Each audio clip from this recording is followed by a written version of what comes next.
At 22 days before Christmas, sumainyo ang kabuuan ng Extreme Balita sa gabi sa hapon ngayong araw ng Miyerkules. Sorry pala.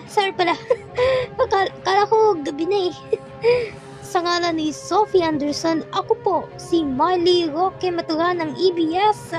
Balitang katotohanan, balitang pinagkakatiwalaan, serbisyong kagapay lamang. Labanan ng maling balita, dapat tama. Inyong natunghayan ang mga maiinit na balita sa Extreme Balita.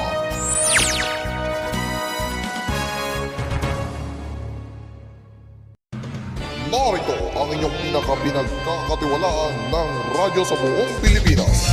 Ito ang EBS DZEB 612 kHz Extreme Radio. Balitang katotohanan,